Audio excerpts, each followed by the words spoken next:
My in-laws laughed when I married a poor man but cried when he arrived in a helicopter at their wedding.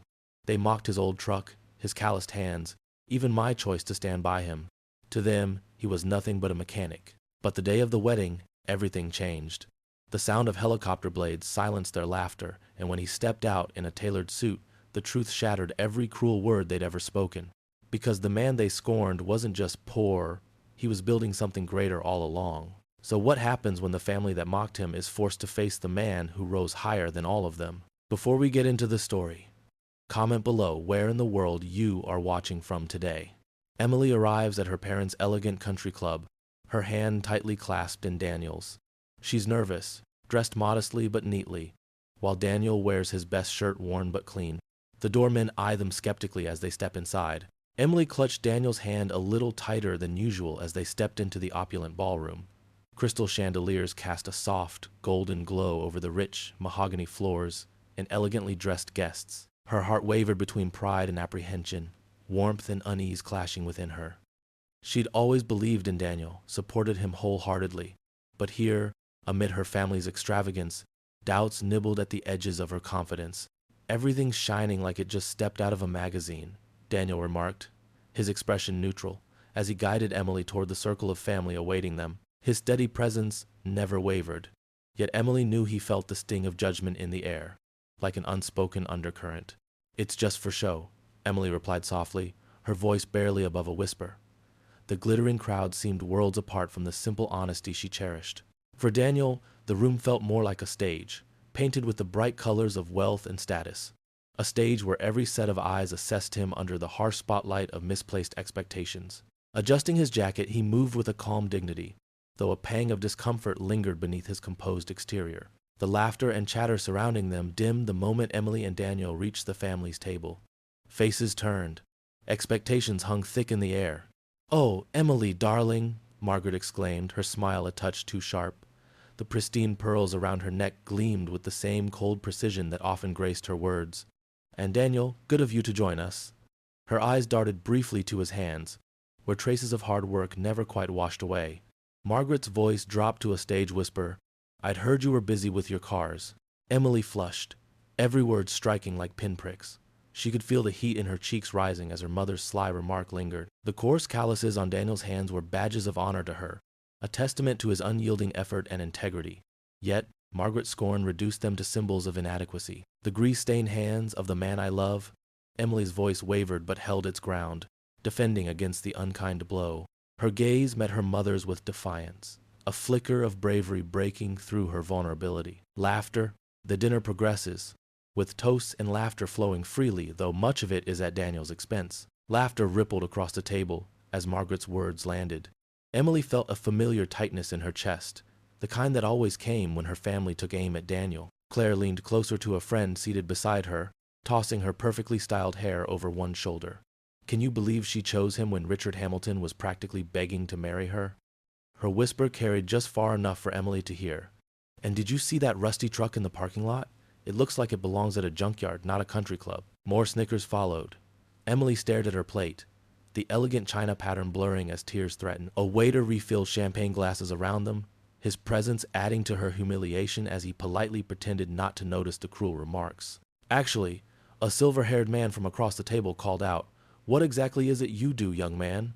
Emily's father mentioned something about automobiles. The question hung in the air like bait. Emily tensed, knowing these questions were never innocent. They were tests, traps, designed to highlight the differences between Daniel and the world he'd stepped into. Daniel set down his water glass and straightened. His voice, when it came, filled the sudden quiet with unexpected warmth. "I'm a mechanic, sir. I fix cars that others have given up on." He smiled, genuine and unashamed. "There's something special about taking broken things and making them work again. When I hand keys back to someone who thought their car was done for, and they realize they can get to work tomorrow, or take their kids to school, that moment matters." Emily looked up at him, her heart swelling. His hands, resting on the tablecloth, didn't fidget or hide. "Not everyone can afford a new car when things go wrong," Daniel continued. "A single mom came in last week, terrified because her engine light came on. She needed that car for 3 jobs. I stayed late to fix it, and the relief on her face when I told her she wouldn't miss a shift." He shook his head slightly. You can't put a price on that. The table fell silent. No one had expected poetry from a man with oil beneath his fingernails. I believe there's honor in work that helps people get where they need to go, he finished simply. Whether that's in life or just down the road. Emily reached for his hand under the table, squeezing it tight. For a moment, the vast gulf between Daniel and her family seemed to narrow. A few guests nodded, impressed despite themselves. An older gentleman across the table even offered a small round of applause that two others joined. Well said, young man. The silver-haired man acknowledged with a nod, but Margaret's lips thinned into a practiced smile, her eyes cold. How quaint, she said, lifting her champagne flute. I suppose someone has to keep the wheels turning for the rest of us. Emily caught the approving glances from a couple seated nearby, people she barely knew but who seemed genuinely moved by Daniel's words. It wasn't much, a small ripple of respect in an ocean of judgment, but it was something. For the first time that evening, Emily felt a flicker of hope. If these strangers could see Daniel's worth, maybe someday her family would too. Starting scene. After the main course, conversation turns to wealth and status. Margaret brags about Claire's connections, then pointedly contrasts Emily's choice. The clinking of silverware against fine china filled the momentary silence. Emily's father, Charles, cleared his throat and leaned forward, eyeing Daniel with thinly veiled disdain. Fixing cars is all well and good for a young man starting out, he said, swirling his wine glass. But surely you have greater ambitions. Emily was raised with certain expectations. Margaret nodded, dabbing her lips with a napkin. What Charles means is that our daughter has always been accustomed to a particular lifestyle. Summer homes, European vacations, the proper schools. She glanced pointedly at Emily's modest dress. Things that require more than a mechanic's salary. Heat rushed to Emily's cheeks. The table had become a courtroom, and Daniel was on trial. Claire giggled behind her hand. I heard mechanics make, what, $40,000 a year? My shoe budget is bigger than that. Laughter rippled through the gathering. Emily wanted to disappear, to pull Daniel away from these vultures who measured a man's worth by his bank account. I'm curious, Margaret continued with manufactured sweetness. What's your retirement plan? Social security and hope? Emily opened her mouth to defend him, but Daniel's hand found hers beneath the tablecloth, giving it a gentle squeeze. His touch said everything. I've got this. Don't worry. You know, Daniel said calmly, meeting Charles's gaze directly. I've always believed that true ambition isn't about chasing someone else's definition of success. His voice remained steady, neither defensive nor apologetic. I started working on cars because I understand them how every part connects, depends on the others. But I'm learning something bigger now. He paused, taking a sip of water. Renewable energy systems. The mechanics of solar installation. Wind turbines. There's a future there that matters. Emily watched her mother roll her eyes, exchanging a knowing look with Claire that screamed, another dreamer with no plan. I've been saving, Daniel continued, taking night classes in business. I won't be just fixing cars forever. I'm going to build something that helps people and maybe even helps this planet. A cousin from Emily's side snorted. Going green on a mechanic's budget? Good luck with that pipe dream. But Daniel didn't flinch. Every business starts somewhere. Sometimes the greatest advantage is having nothing to lose. Emily's chest tightened with a different feeling now, pride. While her family saw only grease-stained hands and a beat-up truck, she saw the man who stayed up late studying, who sketched designs on napkins, who believed in possibility, when everything and everyone suggested otherwise. Well, Margaret said with a dismissive wave, I suppose dreams are free, at least. More laughter followed, but it felt hollow now, almost desperate. Their mockery couldn't touch Daniel's quiet dignity. Under the table, his thumb traced small circles on Emily's palm. His calloused hands, evidence of honest work, held more tenderness than all the manicured fingers in the room. Some achieve great fortune, Daniel said softly, looking directly at Emily instead of her family. Some are born to it, but I believe the best things in life are built, not bought. Emily felt tears prick her eyes, but these weren't from shame. They were for the gentle strength of the man beside her, standing firm against the tide of judgment without becoming bitter. Daniel squeezed her hand again, a silent promise passing between them. Whatever came next, they would face it together, the ridicule, the doubt, even the painful holidays and family gatherings that stretched before them. In that moment, Emily knew they would endure. Dessert is served. Margaret raises her glass for a toast. Dessert plates arrive with delicate portions of chocolate mousse, but the sweetness couldn't mask the bitterness spreading through the air. Margaret set down her spoon with deliberate precision, her diamond bracelet catching the light as she fixed her gaze on Emily. "I think it's time we discuss something practical," Margaret announced, her voice carrying across the table. "Emily, darling, your father and I have been talking." Emily tensed. The sudden formality in her mother's tone signaled danger. "About what, mother?" Margaret's lips curved into a smile that never reached her eyes. "About your future, of course. About consequences." The table fell silent. Even the waitstaff seemed to pause. "If you continue with this engagement," Margaret said, gesturing vaguely toward Daniel, "you should understand what you're giving up." She straightened her back, her voice hardening. "You will be cutting yourself off from the family fortune and our social circle. Completely." Gasps rippled around the table. Claire's mouth fell open, her fork suspended midway to her lips. "Mother," Emily whispered. "You can't mean—" "I absolutely mean it," Margaret cut in. "Your father agrees. We didn't invest in the finest schools and connections for you to throw it all away on some grease monkey with delusions of grandeur." The words hung in the air like poison. Emily felt the room spinning, faces blurring through her tears. Her throat closed tight, making each breath a struggle. "Mrs. Carter?" Daniel spoke quietly, his voice somehow carrying more weight than Margaret's sharp tones. "I understand your concerns, but I love your daughter. And—" "Love?" Margaret laughed, a brittle sound that shattered whatever composure Emily had left. "Love doesn't pay for vacations in the Hamptons or secure invitations to charity galas. Love doesn't maintain the lifestyle she deserves." Emily pushed back her chair, the legs scraping harshly against the floor. "Excuse me," she managed, her voice breaking. Daniel gently placed his arm around her shoulders, steadying her as she stood. The simple gesture of protection made the tears flow faster. Before anyone could respond, Emily broke away, hurrying toward the hallway that led to the restrooms. Behind her, she heard her mother's voice. "Always so dramatic." The bathroom was mercifully empty. Emily gripped the marble countertop, her knuckles white as she stared at her reflection. Mascara traced dark paths down her cheeks. The woman looking back at her seemed like a stranger, caught between two worlds and belonging to neither. The door opened softly. Daniel stood in the doorway, concern etched across his face. "This is the ladies' room," she said weakly. "I don't care." He stepped inside, letting the door close behind him. "Are you okay?" Fresh tears spilled over. "They can't do this. They can't just cut me off because I love you." Daniel took her hands in his. "Listen to me, Emily. Your mother thinks she's punishing us, but she's only revealing who she truly is." "But what if she's right?" Emily's voice cracked. "What if love isn't enough? What if you resent me later when we're struggling to pay bills and—" "Hey!" Daniel's hands moved to frame her face, his thumbs gently wiping away her tears. "Look at me. I promise you, someday I'll give you a life even greater than what they think is possible. I don't need mansions or— I know you don't. That's why you deserve the world." His eyes held absolute certainty. "Not their world, a better one we build together." Emily leaned into his touch, drawing strength from his unwavering belief. "How can you be so sure?" "Because I have something they don't," Daniel whispered, pressing his forehead to hers. "I have you believing in me, and that's worth more than any fortune." Later that night, Emily and Daniel drive home in silence. Rain splashes against the windshield of his old truck.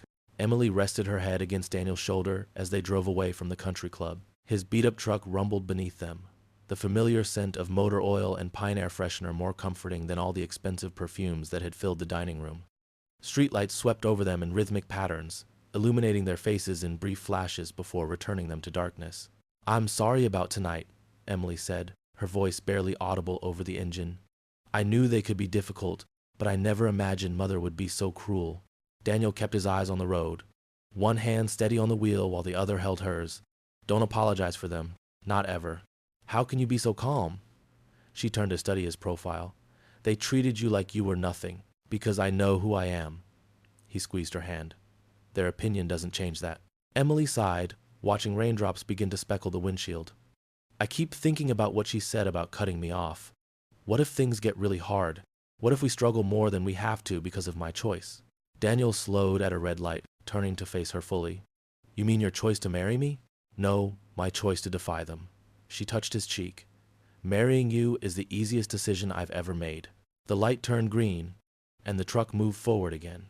"I've been thinking," Daniel said after a moment, "about starting my own business." "Really?" Emily straightened. "What kind?" "Not sure yet. Something in renewable energy, maybe." His voice grew animated. There's this guy at the shop whose brother installs solar panels. Says demand is growing faster than they can handle. You'd be amazing at that. Emily felt a flutter of excitement. You've always understood systems, how things connect and work together. Daniel nodded. It won't be easy. We might have lean years while I get it off the ground. We'll manage. You say that now, but nothing. Emily's voice grew firm. My parents think happiness comes from wealth. I know better. I've seen my students from the poorest families show more joy and gratitude than Claire ever has. Daniel smiled. That's why I love you. You see what matters. They fell silent as he navigated through the quieter streets leading to Emily's apartment building. The contrast between the evening's opulence and the simple neighborhood couldn't be starker. Aging brick buildings, laundry strung between windows, a flickering streetlight at the corner. I do believe we'll make it, Emily said softly. Not just survive, but really build something beautiful. With faith, love, and stubborn determination, Daniel agreed. The Hayes family's specialty. He pulled into a parking space and turned off the engine. The sudden silence wrapped around them like a blanket. Rain pattered gently on the roof, creating a private world inside the cab of the truck. What are you thinking about? Emily asked, noticing his thoughtful expression. The future. Our future. Daniel shifted to face her, taking both her hands in his. When I was 16, my dad told me success isn't measured by your bank account, but by whether you kept your promises. He cupped her face gently, his rough palms warm against her skin. The tenderness in his touch made her throat tighten with emotion. Emily Carter, I promise you this. I will spend every day of my life making sure you never regret choosing me. Not by becoming what your family thinks matters, but by being the man you already believe I am.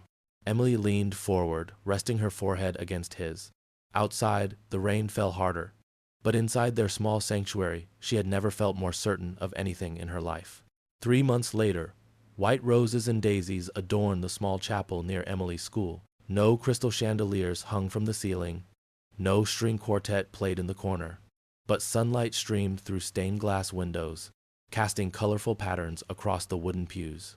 Emily stood in the back room, smoothing her simple lace dress purchased on sale but altered lovingly by Mrs. Wilson from her apartment building. Her father knocked softly before entering. It's time, Emmy, he said, using her childhood nickname. Is Mother still upset? Emily asked, adjusting her veil. Her father sighed. Your mother will come around eventually. This is your day. Don't worry about her now. He offered his arm, then hesitated. I have something for you. He pulled a folded note from his pocket. Read it later, when you're alone with Daniel. The small church filled with friends rather than socialites, Daniel's co-workers from the garage, Emily's fellow teachers, neighbors who had become like family. Margaret sat stiffly in the front row, her expression frozen in disapproval, designer purse clutched tightly on her lap. When the music began played on the old piano by one of Emily's former students, she stepped into the aisle on her father's arm. The moment she saw Daniel waiting at the altar, his eyes full of wonder and love, everything else faded away. Daniel had polished his father's cufflinks to a shine, his suit modest but well-fitted. His hands, despite scrubbing, still bore the honest marks of his work calluses and tiny scars that told the story of his dedication. Who gives this woman to be married? The pastor asked. Her mother and I do, Emily's father answered, his voice carrying a firmness that made Margaret's lips tighten further. Daniel took Emily's hands in his, the tremor in his fingers betraying his nerves as he began his vows. Emily, I can't promise you mansions or luxury. I can't give you summers in Europe or jewelry that costs more than my truck. Soft laughter rippled through the church. But I promise you this, my heart, my strength, my dreams, and my future. I promise to build a life with you that's rich in the things that truly matter. Tears spilled down Emily's cheeks as she responded. Daniel, I choose you today and every day. Your hands may be rough, but they're strong and gentle. Your heart is the greatest treasure I could ever want. When they exchanged rings, simple bands that had stretched their budget, Daniel's best friend whooped from the back pew, causing more laughter to break the solemnity. I now pronounce you husband and wife, the pastor declared. You may kiss your bride. Daniel pulled Emily close, his kiss a promise sealed before everyone they loved. At the small reception in the church hall, Daniel twirled Emily across the floor for their first dance. Her father approached afterward, dancing with her while Margaret watched from her chair, refusing the punch and homemade cake. Be happy, Emmy, her father whispered. That's all that matters. As evening fell, Emily and Daniel ran through a shower of rice toward his truck, now decorated with streamers and tin cans tied to the bumper. Someone had painted "Just Married" across the back window in white shoe polish. Emily clutched Daniel's hand as they climbed in, both laughing as their friends cheered and whistled. She caught sight of Margaret standing apart from the crowd, arms crossed and lips pursed in disapproval. "Ready for our adventure, Mrs. Hayes?" Daniel asked, starting the engine. Emily unfolded her father's note. Written in his careful handwriting were the words, "Love bravely chosen is worth more than fortune inherited. I'm proud of you." "More ready than I've ever been," she answered, tucking the note into her bouquet as they drove away toward their future. The early days, the one-bedroom apartment Emily and Daniel rented, sat above a laundromat on the edge of town. Each night, the gentle rumble of industrial washers vibrated through the floorboards until 11, their own version of a lullaby. The kitchen was barely large enough for both of them to stand in, and the bathroom sink leaked, no matter how many times Daniel tightened the pipes. But it was theirs. "Dinner is served," Emily announced one evening, setting two mismatched plates on their card table. Steam rose from identical mounds of beans and rice. The third night in a row they'd eaten the same meal. "Smells delicious," Daniel said, pulling out her chair. Emily smiled but couldn't hide the worry in her eyes. "I got creative with the spices this time." "That explains the mysterious red flakes." Daniel took a hearty bite and nodded appreciatively. "Best beans and rice in the county."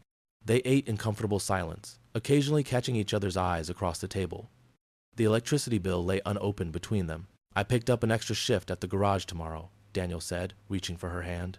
"Mr. Collins had a customer bring in a classic Mustang that needs work." "That's wonderful." Emily squeezed his fingers. "And I sold 2 more sets of those vocabulary flashcards I made to other teachers. Their budget stretched tight as piano wire. Each week brought calculations scribbled on notepads, deciding between gas for Daniel's truck and fresh vegetables. They never mentioned the wedding gifts from her family that never arrived." Winter faded into spring, and Emily came home one afternoon to find Daniel lugging an oversized armchair up the narrow stairwell, his face red with exertion. "What on earth?" She rushed to help him navigate the turn in the stairs. Mrs. Gallagher was throwing it out. Daniel grunted as they maneuvered it through their doorway. "Just needs new fabric on one arm." They positioned it by the window that overlooked the street. When Daniel collapsed into it, a cloud of dust erupted, sending them both into fits of coughing that dissolved into laughter. "It's perfect," Emily declared, squeezing beside him in the chair meant for one. On Daniel's birthday, Emily saved for weeks to buy a tomato plant and small bag of potting soil. They placed it on their narrow fire escape, Daniel carefully drilling drainage holes in the bottom of an old coffee can. "Our first garden," he proclaimed, dirt smudged across his cheek. That summer, they harvested exactly 7 tomatoes, celebrating each one like a precious gem. Emily sliced them paper thin to make them last longer, arranging them on toast with salt and pepper. "Better than anything they serve at that country club," Daniel declared between bites. But some nights after Daniel fell asleep, Emily would lie awake staring at the ceiling. Her mother's cutting words would echo in her mind. "You'll regret choosing love over security when you're eating leftovers for the 4th day straight." Claire had called once, her voice hushed, describing her new convertible and trip to the Hamptons. "Mother says you can always come home if, things aren't working out." On one such night, Daniel's arm tightened around her waist. He wasn't asleep after all. "I feel you thinking," he whispered against her hair. "Just remembering things. Your family?" Emily nodded in the darkness. "Sometimes I wonder if they were right." Daniel propped himself up on one elbow, his face barely visible in the streetlight filtering through their thin curtains. He traced her cheek with his finger. "Trust me, someday." His voice held such quiet conviction that Emily felt something loosen in her chest. "Someday they'll see what I've always seen in you, something worth building a life around." 5 years later, the cream-colored envelope arrived on a Tuesday, addressed only to Emily in flowing calligraphy. It stood out among the bills and flyers like a swan among pigeons. Emily recognized her sister's handwriting immediately. She carried it into their apartment larger now, with windows that actually opened and floors that didn't creak with every step. The changes had come gradually. A promotion for Emily at the school, steady clients for Daniel's small repair business he'd started on weekends. They weren't wealthy, but they no longer counted pennies for groceries. Emily sat at their kitchen table, a real one now, not the card table they'd started with, and slid her finger under the envelope seal. Inside lay an invitation bordered in silver filigree, alongside a handwritten note on monogram stationery. "Dearest Emily, Mother and Father are thrilled to announce my engagement to Harrison Wellington III. Yes, the Wellingtons of Newport. The ceremony will be held at the estate, with 500 of our closest friends and family. The governor has RSVP'd already. We've reserved 12 white doves for release, and my dress is being flown in from Paris. The flowers alone cost more than most people's cars. I know we haven't spoken much, but family should be together for momentous occasions. Mother agrees it's time to mend fences. You simply must attend. I need someone to remember how I looked before I became a Wellington. Love, Claire. P.S. I've included a +1, of course, if Daniel can get away from whatever it is he does. Emily's hands trembled slightly. 5 years had passed since she'd seen her mother. Occasional birthday calls with her father, stilted and brief. Christmas cards exchanged with no personal messages. And Claire, living in a world so removed from Emily's reality that her letter read like fiction. Daniel came home as Emily sat staring at the invitation. He hung his jacket by the door, crossing to kiss her temple before noticing her expression. What's wrong? He peered over her shoulder, his hand resting protectively on her back. Claire's getting married. Emily handed him the invitation. At my parents' estate. Daniel read silently, his jaw tightening at certain parts. When he finished, he pulled out the chair beside her and sat down. Are you going to go? Emily tucked a strand of hair behind her ear. I don't know. Part of me wants to see them, but you're afraid nothing's changed. Daniel finished. Yes. She looked up at him. And I'm afraid of how they'll treat you. A curious smile played at the corners of Daniel's mouth. I think you should go. We should go. Daniel, you don't understand. The Wellingtons are practically royalty in their circles. It'll be worse than our engagement dinner. His smile widened, eyes twinkling with something she couldn't quite place. Trust me, Em. I think it's time they see who we've become. What do you mean? Emily studied his face, noting a confidence that hadn't been there in their early days. Daniel took her hand, tracing the simple gold band on her finger. I've been preparing for something like this for years now. Preparing how? You'll see. He squeezed her hand. Do you trust me? Emily nodded slowly, her mind racing with questions. Then RSVP yes. Daniel's voice held no doubt, no fear, only certainty. Emily picked up the invitation again, running her fingers over the embossed lettering. Her heart pounded against her ribs. In 6 weeks they would face her family again, the people who had laughed at their love and predicted their failure. What was Daniel planning? Emily paced the living room the following evening, phone gripped in her hand. She'd called Claire to confirm their attendance, enduring 10 minutes of her sister's effusive chatter about wedding plans. I still don't understand what you're planning, Emily said, watching Daniel review papers at their small desk. In recent years, he'd spent evenings hunched over documents she barely glimpsed. We can't just show up at Claire's wedding unprepared. Daniel looked up, his eyes crinkling at the corners. The years had been kind to him, his face more defined now, shoulders broader beneath his work shirt. We won't be unprepared, but how will we even get there? Emily pressed. It's a 5-hour drive to my parents' estate, and you know what the parking situation will be like. Bentleys and Porsches everywhere, valets judging our car. Leave that to me. Daniel's voice carried a quiet assurance that still surprised her, sometimes so different from the hesitant mechanic her family had mocked. Emily sat beside him, laying a hand on his forearm. Daniel, please, I need to know what I'm walking into. He set his pen down and turned to face her fully. For now, we'll drive. That's all you need to worry about. But, trust me, Em. He cupped her cheek, his palm still rough from years of manual work. Remember when we first got married and I promised someday they'd see us differently? Emily nodded, remembering those nights in their tiny first apartment, when hope seemed like their only asset. Someday is coming. He kissed her softly. That's all I can tell you right now. Over the following weeks, Emily prepared with growing anxiety. She bought a new dress, nothing extravagant, but elegant enough for a society wedding. Daniel, mysteriously, arranged for a custom suit she couldn't recall him being measured for. The night before they were to leave, Emily found Daniel on the phone, speaking in low tones. Everything's set for tomorrow at 3, he said, turning slightly when he noticed her. Yes, the coordinates are programmed. Thank you, James. He hung up, offering Emily a reassuring smile. James? She questioned. A business associate. Daniel stretched casually. Are you packed? Yes, but then we should get some sleep. He guided her toward their bedroom. Big day tomorrow.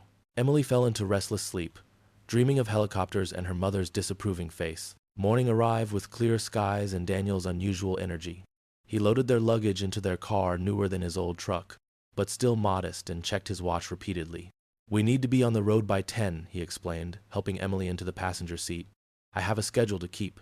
As they pulled away from their home, Emily gazed at their neighborhood neat houses with small yards, children's bicycles on porches, a far cry from her parents' world of manicured estates. "Whatever happens today," Daniel said, reaching for her hand, "remember that everything I've done has been for us, for the life we've built together." Emily squeezed his fingers, a mixture of dread and curiosity churning in her stomach as they merged onto the highway. The GPS showed 5 hours to their destination, but something in Daniel's smile suggested their journey would be far more remarkable than a simple drive. The Carter family estate sprawled before them like something from another world: pristine gardens, marble fountains, and a circular driveway filled with luxury vehicles. Emily's stomach tightened as Daniel parked their car at the end of the line, looking comically ordinary next to a gleaming Maserati. "Ready?" Daniel squeezed her hand, his voice steady. Emily nodded, though she wasn't ready at all. They walked up the stone pathway toward the main house, where guests in designer attire milled about with champagne flutes. Emily recognized some faces from childhood family friends, business associates, her mother's social circle. Several glanced their way, eyebrows raising, whispers following. "Emily, you came!" Claire's voice rang out across the garden. Her younger sister floated toward them in a cloud of white silk, her pre-wedding outfit probably costing more than Emily's entire wardrobe. Claire's face glowed with the particular radiance of a bride whose dreams were unfolding exactly as planned. "Of course we came." Emily stepped forward, accepting Claire's embrace. Claire held her tightly, whispering, "You look good, Em," before pulling back to survey her older sister. Her eyes flicked briefly to Daniel, her smile tightening. "And, Daniel, thanks for coming." Daniel nodded politely. "Congratulations, Claire." "Thank you." Claire turned back to Emily, effectively dismissing him. "Mother's been asking for you. She's inside with Theodore's parents. You remember the Harringtons? Daddy's biggest investors?" Before Emily could respond, Claire linked arms with her and steered her toward the house, leaving Daniel standing alone on the lawn. "I should wait for Daniel," Emily protested, trying to slow their pace. "He'll find his way," Claire replied, her voice honeyed but firm. "The mechanic crowd is by the garage. I think Theodore's driver is having car trouble. Maybe Daniel could make himself useful." Emily stopped walking. "Claire, what?" Her sister blinked innocently. "I'm just saying he might be more comfortable." "He's my husband," Emily said quietly, "not the help." A woman in pearls passed by, eyeing them curiously. "Isn't that Emily Carter, the one who married the mechanic?" Her stage whisper carried perfectly in the afternoon air. "Still a mechanic, I hear," her companion replied. "Poor thing could have had her pick of the Langley boys." Heat climbed Emily's neck. Claire tugged her arm again, this time more gently. "Just ignore them," she murmured. "Let's find Mother." Emily glanced back toward Daniel, who had already been cornered by a red-faced man gesturing toward the garage. Even from a distance, she could see the resignation in his posture. 7 years of marriage, and nothing had changed in her family's eyes. Near the house, Emily spotted her father in conversation with several distinguished-looking men. When he caught sight of her, his expression brightened momentarily before clouding again. He excused himself and approached. "Emily." He embraced her stiffly. "You look well." "Hi, Dad." She searched his face, finding new lines around his eyes. "It's good to see you." His gaze drifted past her to where Daniel stood, now surrounded by several men who were laughing about something. For a brief moment, something like sadness flickered across her father's features, a fleeting regret that Emily almost missed. "Your husband," he began, then stopped. "He's still working at that garage?" Before Emily could answer, Claire pulled at her arm again. "Mother's waiting, Em." As Emily was led away, she glanced back once more. Her father remained where he stood, watching Daniel with an expression that seemed to carry the weight of the family divide, a bridge broken that no one knew how to rebuild. Inside the mansion, Emily and Daniel joined the rehearsal dinner. Laughter and chatter filled the lavishly decorated hall. The reception hall gleamed with crystal chandeliers and silk drapery, a testament to the Carter family's wealth. Emily stood awkwardly beside Daniel as the groom's family, the Harringtons, dominated the conversation around them. Theodore Harrington Sr. swirled his scotch, gold cufflinks catching the light. "Just closed on our 3rd property in Aspen," he announced to the small circle. "The market's excellent if you know where to invest." "Marvelous," Margaret replied, her voice dripping with approval. "We've been considering another place in the Hamptons ourselves," Theodore's brother chuckled. "The Hamptons are getting crowded.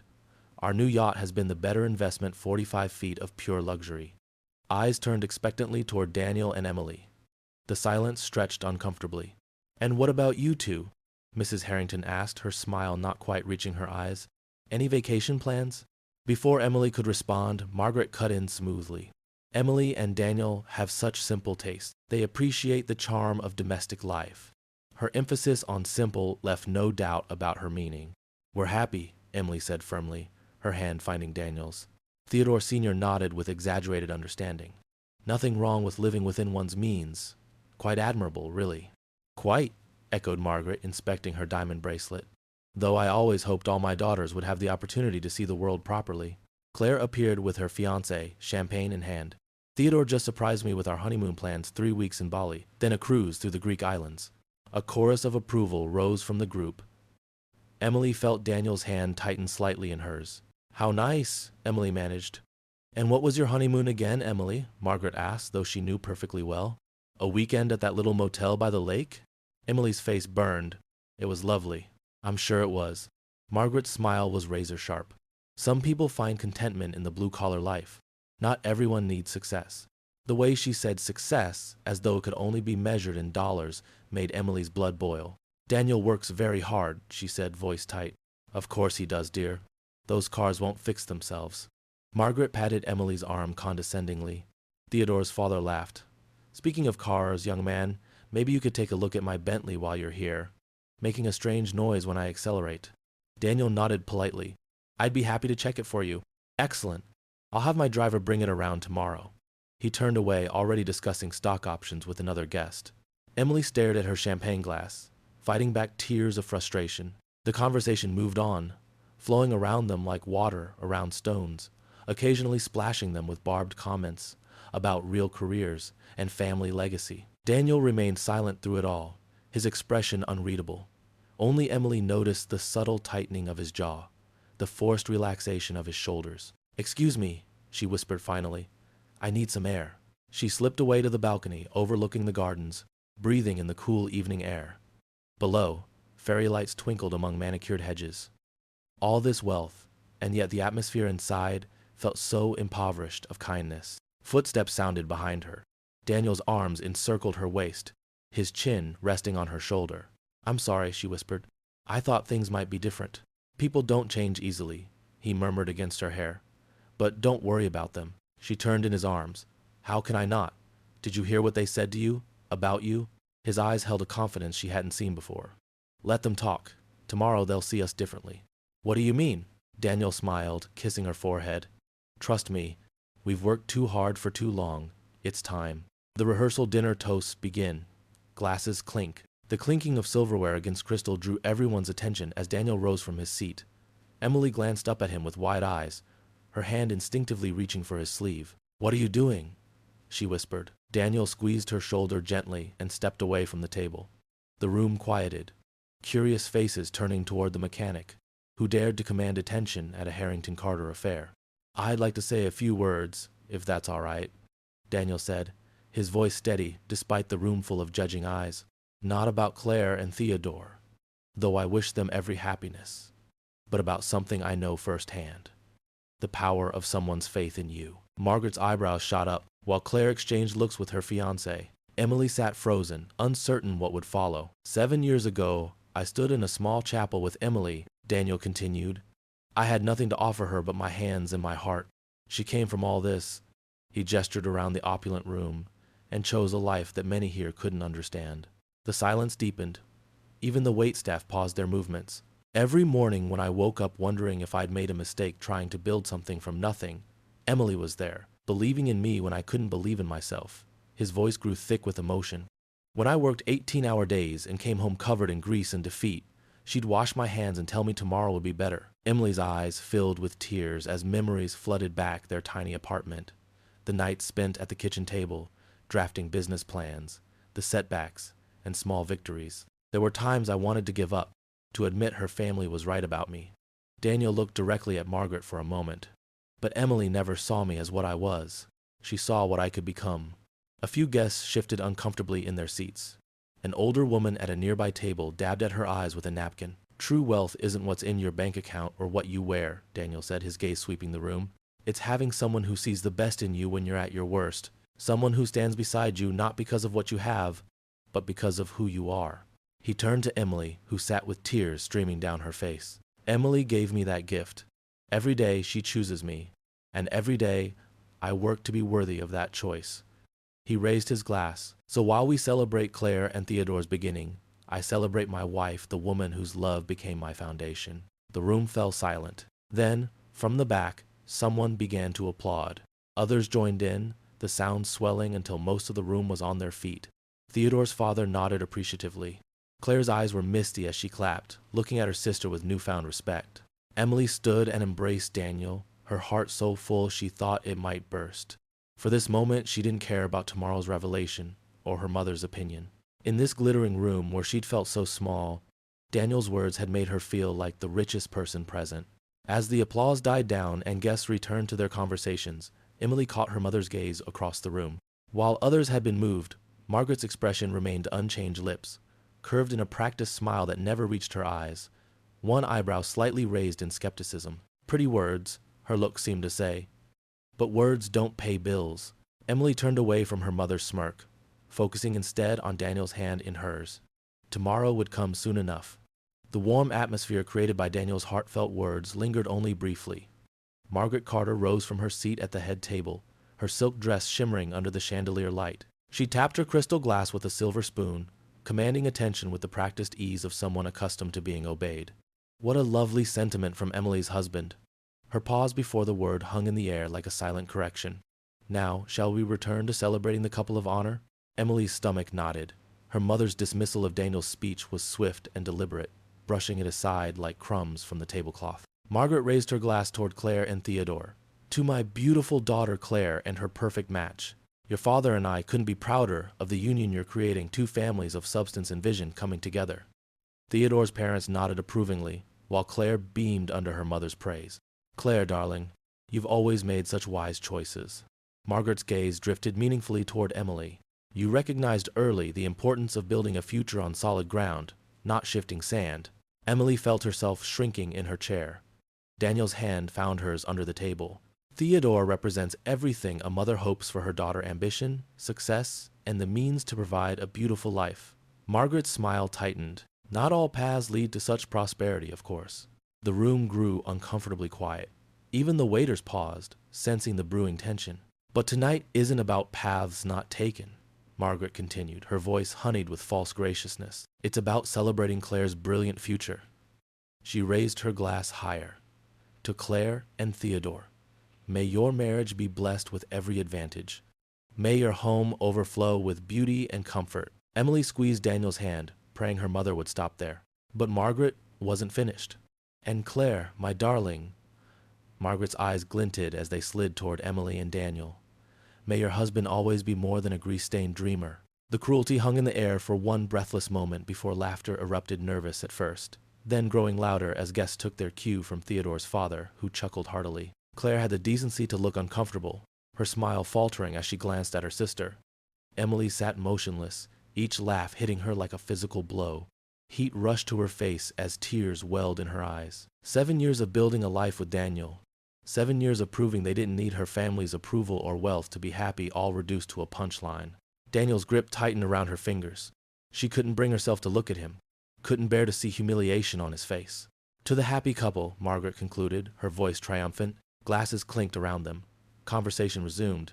The moment passed for everyone except Emily, who sat with her mother's barb lodged in her heart. Later, as dessert was served, Emily excused herself to the powder room. She splashed cold water on her face, staring at her reflection in the ornate mirror. "It shouldn't matter," she whispered to herself. "We're happy. We love each other." But back at the table, as Daniel discussed the weather with a disinterested cousin, Emily couldn't shake the sting of her mother's words. The room spun with diamond earrings and Rolex watches and conversations about summer homes. Once again, she felt like an outsider in the world she'd been born into. And worse, she dragged Daniel into this humiliation. His hand found hers again under the table, warm and steady. But for the first time in years, Emily wondered if love really was enough. That night in their guest room, Emily collapses onto the bed, crying. The grandfather clock in the guest room struck 11 as Emily perched on the edge of the bed, arms wrapped around herself. The Carter family estate boasted 23 bedrooms, yet somehow they'd been assigned to the one furthest from the main house, a subtle slight that hadn't escaped her notice. "I should have known better," she whispered, voice catching. "Nothing's changed. We shouldn't have come." Daniel emerged from the bathroom, his face freshly washed. He crossed the room without a word and sat beside her, the mattress dipping slightly under his weight. The bed frame creaked, another reminder they were in the oldest wing of the house, where outdated furniture had been relegated. "Look at me," he said softly. Emily turned, her eyes rimmed red. "I'm so sorry, Daniel. The things my mother said." He shook his head, cutting off her apology. His calloused hand cupped her cheek with a tenderness that still surprised her after all these years. "Their words can't hurt what we've built, but they were so cruel to you." Emily's voice broke. "Grease-stained dreamer?" Everyone laughed, even Claire. Daniel pulled her against his chest, his heartbeat steady beneath her ear. She felt his chin rest atop her head, his arms encircling her completely. "Let them laugh tonight," he murmured into her hair. Emily clutched his shirt, breathing in the familiar scent of his soap. "I thought I was stronger than this. I thought it wouldn't matter anymore." Daniel stroked her back in slow, soothing circles. The quiet between them stretched, comfortable despite the day's wounds. Outside, crickets chirped in the manicured gardens, a simple sound amid the mansion's opulence. "Remember our first apartment?" he asked suddenly. "The one with the leaky faucet?" Emily nodded against his chest. "And the neighbor who played violin at midnight? You cried that first night. Not because it was small or because the heat barely worked, because it was ours," she finished. "Our first home." His lips brushed her forehead. "That's what they don't understand, Em. What they'll never understand." She pulled back to look at him, finding his eyes clear and untroubled despite everything. The contrast to her own turmoil was striking. "How are you not angry?" A small smile played at the corner of his mouth. "Just wait for tomorrow." There was something in his voice, a quiet confidence she couldn't quite place. Emily searched his face, but Daniel only kissed her gently. "Come to bed. It's been a long day." Later, tucked beneath unfamiliar sheets in the massive four-poster bed, Emily's thoughts continued to churn. Daniel's arm draped protectively across her waist, his breathing eventually deepening. "Daniel?" she whispered. No response. Sleep had claimed him, or so she thought. The truth was, Daniel remained wide awake long after Emily's breathing had steadied into the rhythm of sleep. He eased his arm from around her and moved to the window, careful not to disturb the floorboards. Moonlight spilled across the estate grounds, illuminating the tent already erected for tomorrow's ceremony. Workers moved like shadows, arranging flowers and chairs for Claire's perfect day. Beyond the property, the lights of the city twinkled. Daniel's reflection stared back at him in the window pane, the same face that had been mocked at dinner, the same hands that had been called grease-stained. His expression wasn't angry, though. It wasn't bitter or wounded. It was determined. He pulled his phone from his pocket, checked the time, and sent a brief text message. The reply came seconds later. All confirmed for 2 p.m., coordinates received. Daniel slipped the phone back into his pocket and returned to bed, gathering Emily's sleeping form against him. Tomorrow would come, soon enough. Morning sunlight streamed through the tall windows of Claire's suite, catching on the crystal embellishments of her wedding gown that hung on a decorative stand. Emily stood in the doorway, momentarily forgotten, as makeup artists and bridesmaids fluttered around her sister like colorful birds. "Emily!" Claire spotted her through the mirror. "Thank goodness. Can you help me? These girls are wonderful, but they're driving me insane." With a polite smile, Emily wove through the crowd until she reached her sister. The other women scattered at Claire's dismissive wave, leaving the sisters in a small bubble of quiet among the chaos. "I can't believe I'm getting married," Claire whispered, her eyes wide with something that looked almost like fear. Emily picked up the comb and began working through Claire's golden curls. "Having second thoughts? About Richard?" "No." Claire bit her lip. "About everything else. Maybe." Their eyes met in the mirror. For a moment, Emily saw past the perfect makeup to the little sister who once followed her everywhere, before wealth and status had driven them apart. "Stand up," Emily said gently.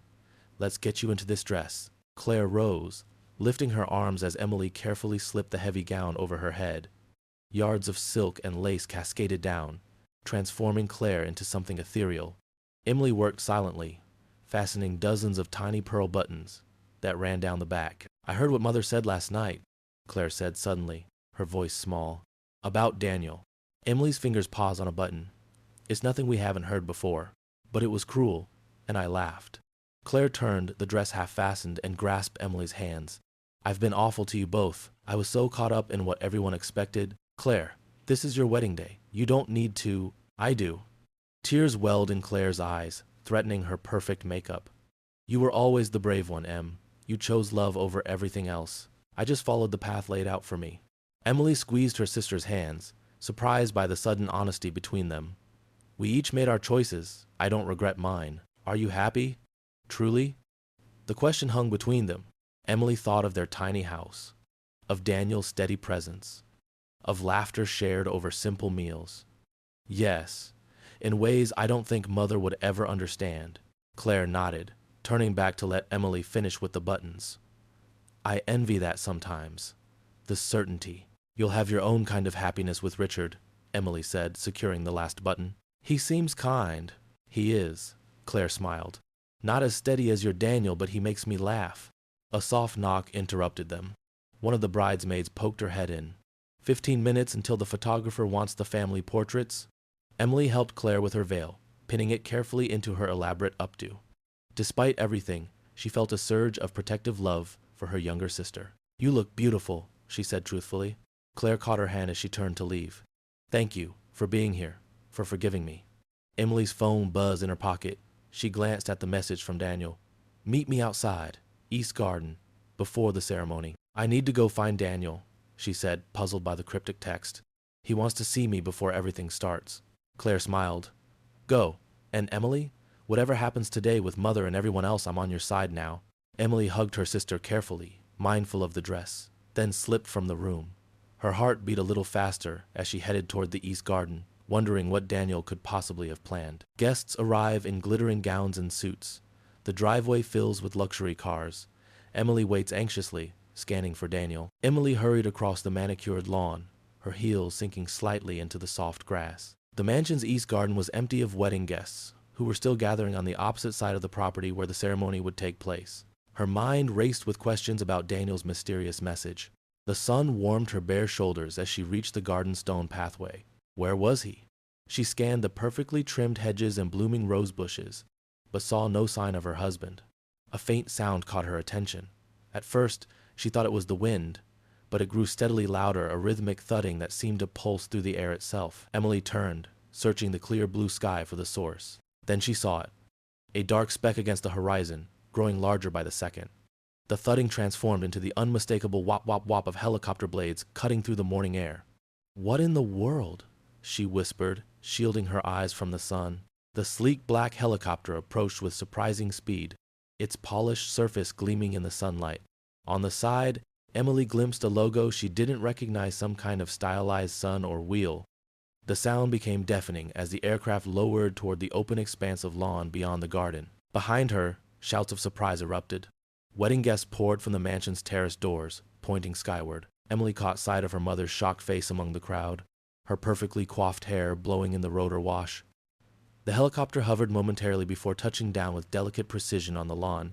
Grass bent in waves from the force of the blades, and Emily's dress fluttered around her legs. She stood frozen, her heart hammering against her ribs. Is that? Someone in the crowd gasped. Who would dare interrupt Claire's wedding? Margaret's voice carried across the garden, sharp with indignation. The rotor blades slowed, their thunderous noise fading to a low whine, then silence. For a moment, nothing happened. The assembled guests waited, murmuring in confusion and excitement. The helicopter's door swung open. A polished leather shoe appeared on the step, followed by a leg clad in what was clearly a custom-tailored suit. Emily's breath caught in her throat as her Daniel, emerged from the helicopter. She barely recognized him. Gone was the modest, plainly dressed mechanic her family had mocked. This Daniel stood tall in a charcoal gray suit that fit his broad shoulders perfectly. His hair was neatly trimmed, his face cleanly shaven. He looked like he belonged on the cover of a business magazine. A collective gasp rippled through the crowd. Emily heard her mother's distinctive intake of breath, saw her father's jaw drop from the corner of her eye. Daniel's eyes found hers immediately, as if she were the only person in the world. His familiar smile, the one thing unchanged, spread across his face. He extended his hand toward her, beckoning. Emily, he called, his voice carrying across the sudden silence. Care to join me? Behind her, she heard Margaret stammer something incoherent. The crowd of wealthy wedding guests parted as Emily moved forward, drawn to her husband as if in a dream.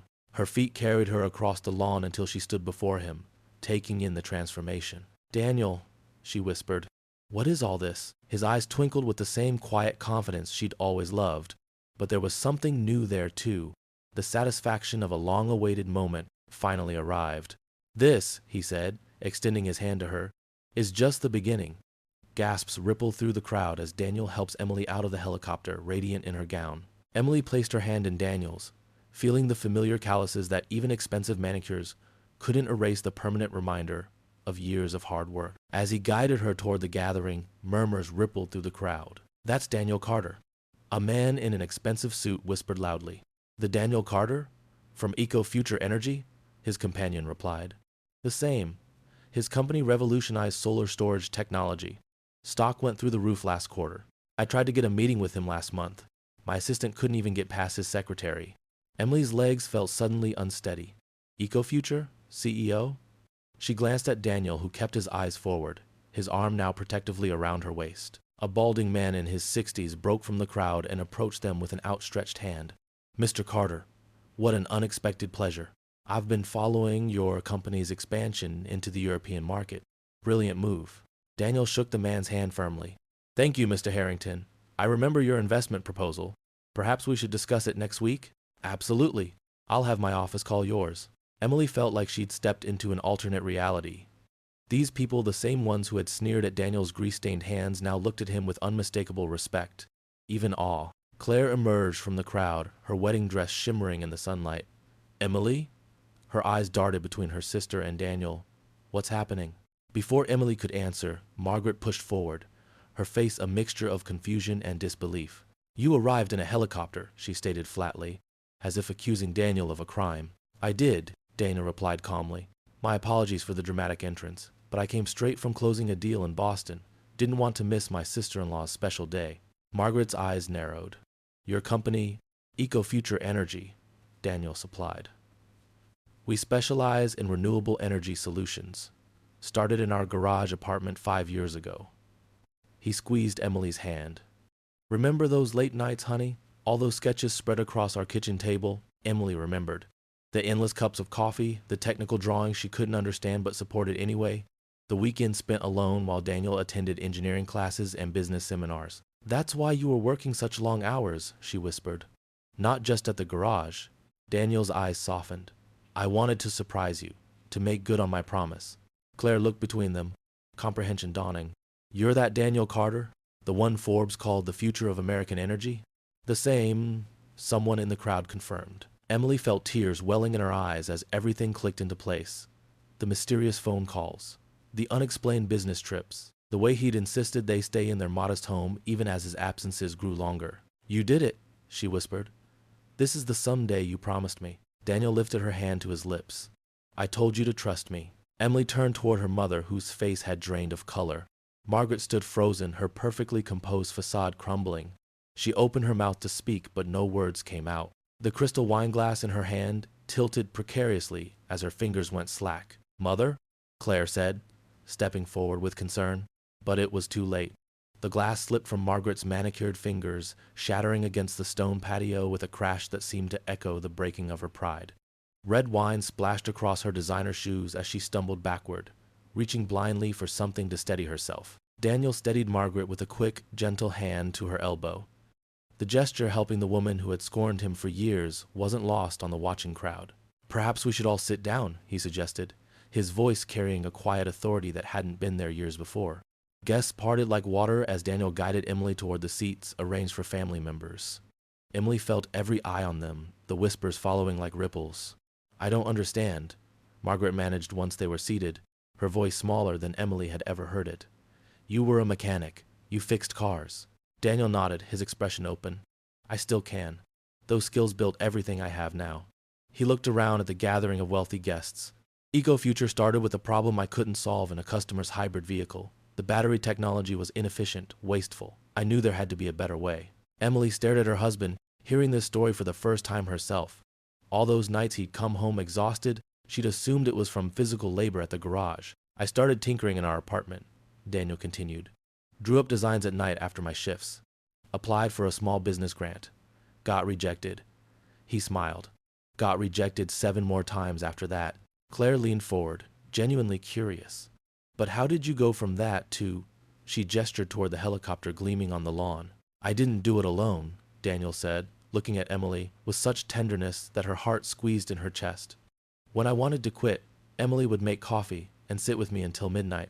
When investors laughed me out of their offices, she'd remind me that good ideas take time." He took Emily's hand.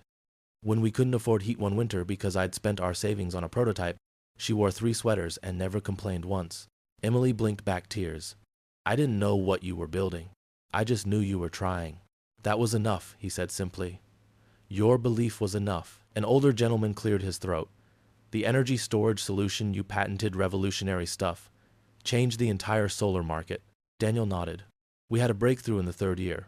Found a way to store renewable energy more efficiently, making it practical for everyday use. He glanced at Margaret.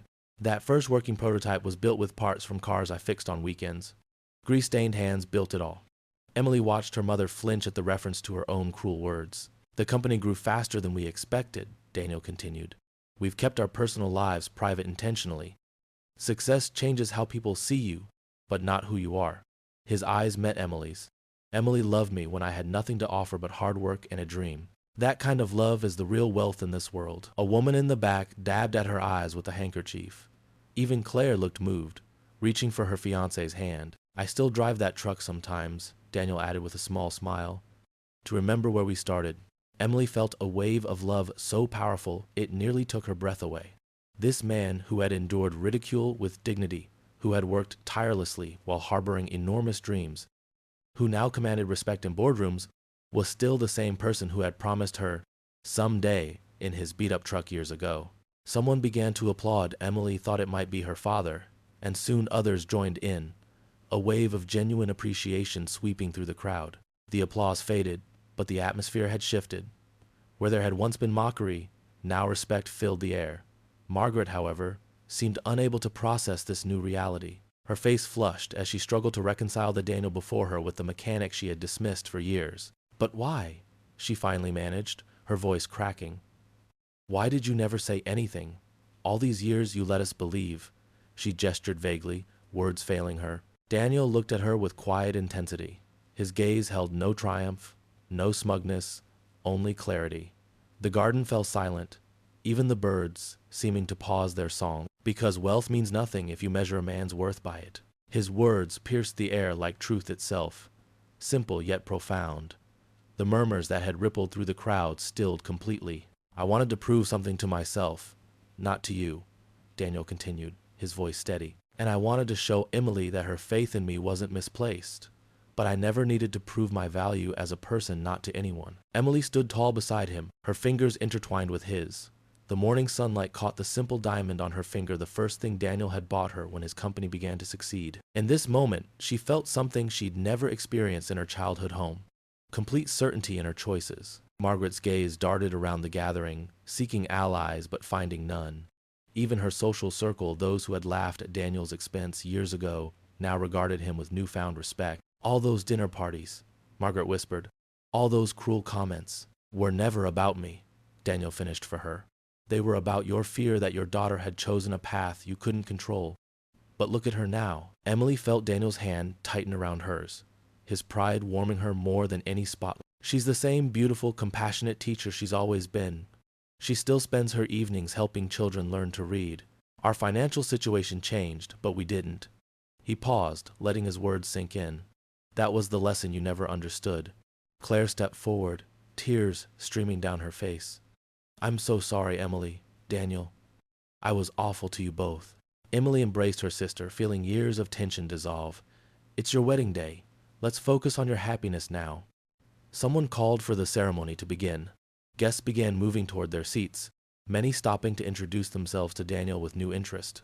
Through it all, Daniel maintained his humility, shaking hands and deflecting praise with grace. Emily caught her mother standing alone, watching this unfold.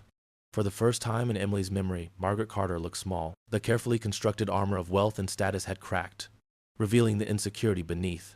Their eyes met across the garden. Emily expected defiance, perhaps even anger. Instead, she saw something entirely new in her mother's expression, uncertainty, followed by the first glimmer of genuine remorse. Margaret lowered her gaze, her shoulders slumping slightly. The shame that washed over her face was not from public embarrassment, but from the private recognition of her own failing. In that moment, as Daniel's helicopter gleamed in the background, the true wealth in the garden belonged to those who had loved without conditions. The string quartet played softly as guests settled into white chairs, adorned with satin ribbons and fresh flowers. Emily sat in the front row, Daniel beside her, his shoulder pressed against hers. The garden transformed into a fairy tale setting, crystal chandeliers hanging from tree branches, rose petals carpeting the aisle, and an elaborate floral arch framing the spot where Claire would soon say her vows. Emily watched as the groom took his position, handsome in his tailored tuxedo. His family sat across the aisle, still stealing glances at Daniel, whispering behind cupped hands. How quickly things had changed. Just yesterday, they looked through her husband as if he were invisible. The music shifted. The bridesmaids floated down the aisle in champagne-colored gowns. Then the familiar notes of the wedding march began, and everyone stood. Claire appeared at the end of the aisle, their father beside her. Her dress was everything Emily expected: elaborate beadwork, a cathedral train, and a veil that seemed to float around her like a cloud. She looked radiant. As Claire took careful steps forward, Emily's mind drifted back to her own wedding day, the small chapel with wooden pews, wildflowers in mason jars, her simple dress that cost less than Claire's veil. No photographers, no string quartet, no champagne fountain, just love, pure and determined. I promise to stand by you through every struggle, Daniel had vowed, his work-roughened hands holding hers, to build a life of meaning, not of things. They'd meant every word. The cramped apartment, the nights spent budgeting at the kitchen table, Daniel working late, then studying business courses online after his shifts ended, Emily grading papers beside him, both of them too tired to speak but finding strength in just being together. And then came Daniel's breakthrough, his design for a more efficient solar panel, the small business loan, their first tiny office space, the sleepless nights as orders began coming in. The day Daniel hired his first employee, each step forward earned through sweat and sacrifice. Claire reached the altar now, radiant with happiness. Her groom beamed, taking her hands in his. Emily blinked back tears, feeling Daniel's arm slip around her waist. "Dearly beloved," the officiant began. Emily listened to the familiar words, words that had bound her to Daniel years ago. She'd chosen a different path than the one her family expected, a harder path, filled with uncertainty and challenges. But watching her sister now, surrounded by extravagance, Emily realized she wouldn't trade a single day of her journey with Daniel for all the luxury in the world. The couple exchanged rings and vows. When Claire promised a love for richer or poorer, Emily felt Daniel's hand squeeze hers. They'd lived both sides of that promise. "I now pronounce you husband and wife." The crowd erupted in applause as the newlyweds kissed. Emily clapped until her hands hurt, genuine joy for her sister filling her heart. Through her tears, she caught Claire's eye as the couple turned to face their guests. In that brief moment of connection, something unspoken passed between the sisters. Claire's perfect makeup couldn't hide the emotion in her eyes. Her lips formed words meant only for Emily. "I'm sorry." Emily nodded, her smile warm and forgiving. As the guests cheered and rose petals showered down on the newlyweds, she understood that some journeys weren't about arriving at wealth or status, but about discovering what truly mattered along the way. The reception hall glittered with crystal and candlelight as waiters circulated with champagne and hors d'oeuvres. Emily and Daniel found themselves at the center of attention, a stark reversal from just a day before. Business associates, family friends, and even Margaret's society circle flocked to them, their earlier disdain replaced with eager smiles. "Daniel, I heard your company just secured that government contract," a silver-haired man in an expensive suit said, extending his hand.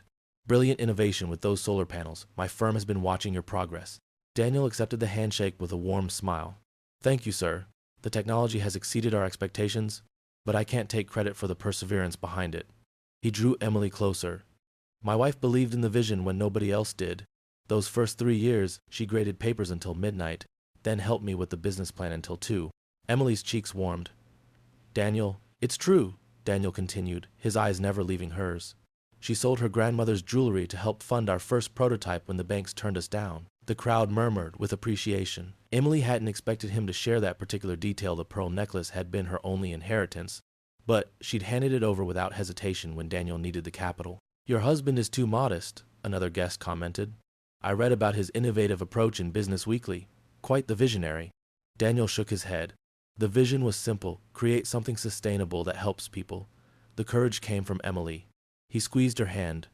"When I wanted to quit after our 3rd failed attempt, she was the one who said, 'Just one more try.' She packed our lunches, ironed my shirts for investor meetings, and never once complained about the dreams we postponed." "He's giving me far too much credit," Emily said softly. "I'm not giving you enough." Daniel's voice carried the unmistakable weight of truth. Do you know what she did when we got our first major order? She took her vacation days to help me pack shipments in our garage, because we couldn't afford staff yet. Each revelation drew appreciative nods. The very people who had dismissed Emily's choice now looked at her with newfound respect. Claire's husband appeared, clapping Daniel on the shoulder. You must tell me about your expansion plans. My father's quite interested in your international ventures. Happy to discuss it sometime, Daniel replied. But today is about celebrating your marriage. Emily tells me you make her sister very happy. That's what matters most. As the conversation continued, Emily noticed Daniel's pattern. For every question about his success, he redirected to either their shared journey or to celebrating Claire's day. There was no hint of smugness, no desire to lord his achievements over those who had once mocked him. Across the lavishly decorated hall, Margaret stood alone, a champagne flute clutched in her hand.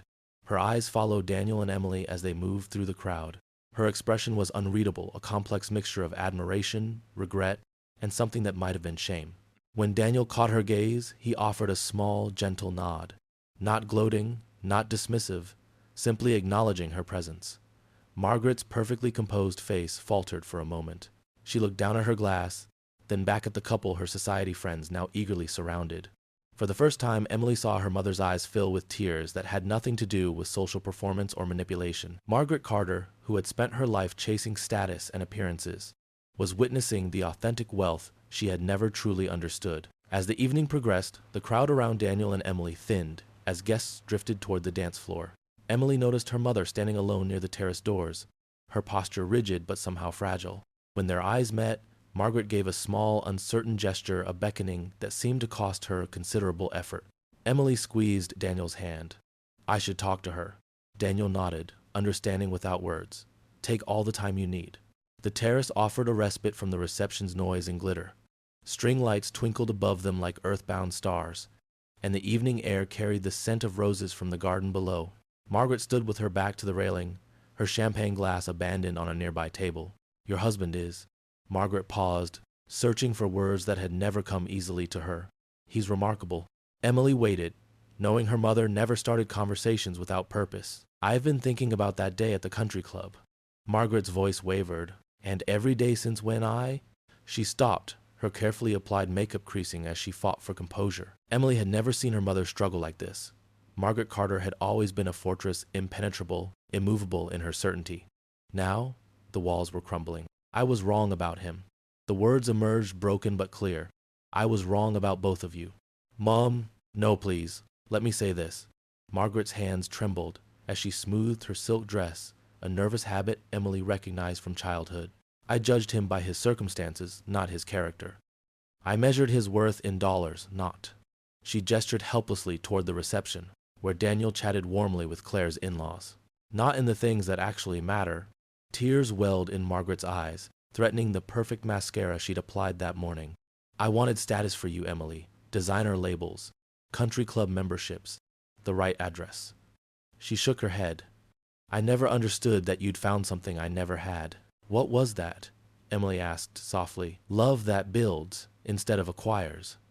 Margaret's voice broke. I've spent 40 years collecting things, people, connections. Your father and I, we look impressive on paper, but we're not. A tear slipped down her cheek. We're not rich like you and Daniel. The confession hung between them, raw and honest. Can you ever forgive me? Margaret whispered, years of pride dissolving into vulnerability. For how I treated him, for how I treated you. Emily felt the weight of a decade's worth of hurt the snide comments, the dismissals, the cutting remarks. But she also saw something she'd never witnessed before. Her mother, stripped of pretense, genuinely asking for grace. She stepped forward and wrapped her arms around Margaret's rigid shoulders. We all learn, she whispered. Some lessons just take longer than others. Something broke in Margaret, then a dam of emotion long contained by social propriety and personal pride. She clutched Emily, her body shaking with sobs that seemed to come from someplace deep and long neglected. I'm so sorry, she repeated, her voice muffled against Emily's shoulder. So sorry. Emily held her mother as she wept openly for the first time in years, her tears leaving dark mascara trails down her carefully powdered cheeks. The society matron who had spent decades crafting a flawless image stood broken but somehow more whole than she'd ever been. In that moment, Emily understood that true wealth wasn't arriving in helicopters or securing business deals. It was this: the courage to admit mistakes, the strength to forgive, and the wisdom to recognize that it's never too late to begin healing. As Margaret and Emily shared their moment on the terrace, Richard Carter weaved through the reception crowd, nodding at guests but clearly searching for someone. He spotted Daniel near the champagne fountain, talking with a group of Claire's friends who hung on his every word. Richard straightened his bow tie and approached. "Daniel, might I have a word?" Daniel excused himself from the group and followed his father-in-law to a quiet corner near the grand piano. Unlike Margaret's icy demeanor, Richard had always been politely distant, never cruel, but never truly welcoming either. "That's quite a company you've built," Richard said, his voice carrying the measured tone of a man accustomed to boardrooms and careful negotiations. "Renewable energy. Smart market." "Thank you, sir." Daniel maintained the respectful demeanor he'd always shown, despite his success. Richard shifted his weight, uncomfortable with what came next. "I've been watching you tonight. The way you treat the staff, the way you talk about Emily." He cleared his throat. "You're a good man. I think I always knew that." Daniel remained silent, allowing Richard the space to continue. "I should have stood up for you years ago." Richard's eyes drifted toward the terrace where his wife and daughter stood embracing. "When Margaret said those things at the country club, when she cut Emily off, I should have said something." He turned back to Daniel, his expression heavy with regret. "I've spent 40 years letting my wife dictate our family's values. It was easier that way for business, for appearances." He shook his head. "But I watched my daughter walk away because of it, and I did nothing." "You slipped her a note at our wedding," Daniel said quietly. "Emily never told Margaret, but it meant everything to her." Richard's eyes widened slightly. "You knew about that?" "Follow your heart, Emmy. It's smarter than all of us," Daniel quoted. "She kept it in her jewelry box all these years." Richard's composure faltered. "I was a coward, writing notes instead of speaking up." "You were caught between loyalties," Daniel said. "I understand that better than most." Richard studied his son-in-law with new eyes. "How did you do it? Build all this from nothing?" "I had everything I needed," Daniel replied. "Emily believed in me when no one else did. That's worth more than any startup capital." "She gets that strength from her grandmother," Richard said with a small smile.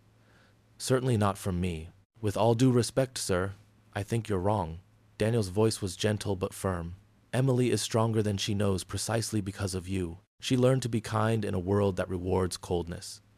That takes tremendous courage." Richard extended his hand, and when Daniel took it, he pulled him into an unexpected embrace. "Thank you for loving my daughter better than we deserved." From across the room, the wedding photographer called out, "Family photo!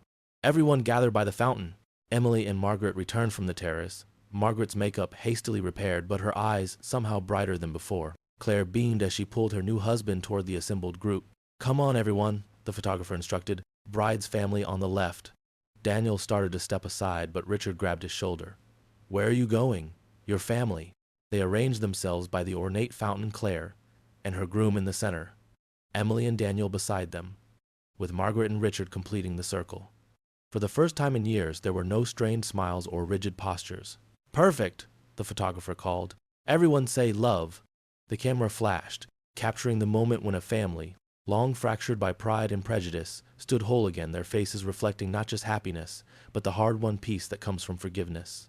The reception continued well into the evening, but as the sky turned amber with sunset, Daniel gently squeezed Emily's hand. The simple gesture carried years of shared meaning between them. It was time to go. They had made their peace, restored what was broken, and now their own life awaited. They said their goodbyes with genuine warmth. Claire hugged Emily fiercely, whispering, "Don't be a stranger anymore, please." Richard pressed a fatherly kiss to Emily's forehead.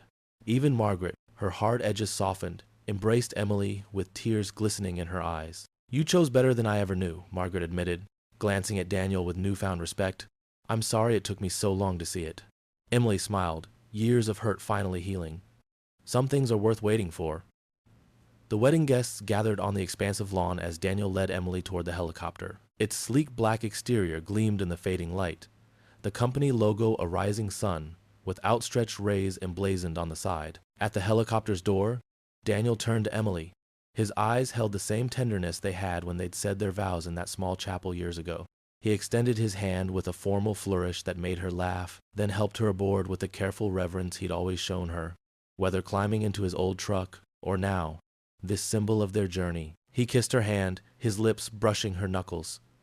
"Ready to go home, Mrs. Hayes?" Emily settled into the plush leather seat but hesitated, looking back one last time at her family standing together on the lawn. How different they looked now, humbled, reconciled, waving with genuine smiles instead of judgment in their eyes. Her sister's white gown caught the breeze, her father's arm wrapped protectively around Margaret's shoulders. "They've changed," Emily said softly. Daniel nodded as he slid into the seat beside her. "People can surprise you. Sometimes they just need time." The pilot began the pre-flight sequence. The rotors whirred to life, their rhythmic beating growing louder. Inside the cockpit, the noise diminished to a steady hum thanks to the soundproofing. Emily reached for Daniel's hand as the helicopter gently lifted from the ground. Below them, the wedding guests waved, growing smaller as they ascended. The sprawling estate, with its manicured gardens and marble fountains, once so intimidating now, seemed like nothing more than a dollhouse. The helicopter banked gently, turning toward home. The setting sun painted the horizon in brilliant streaks of orange and pink, casting its golden light across their faces. Emily rested her head on Daniel's shoulder, feeling a contentment deeper than wealth could ever provide. "You kept your promise," she whispered, thinking of that rainy night years ago, when he'd vowed to give her a life even greater than what her family thought possible. Daniel's arm tightened around her. "Always," he replied simply. The helicopter soared higher, carrying them toward the life they'd built together, a life rich not just in material success, but in the quiet triumphs of faith, perseverance, and love that had never wavered. Below them, the countryside unfolded like a patchwork quilt, stretching toward the horizon where new possibilities awaited.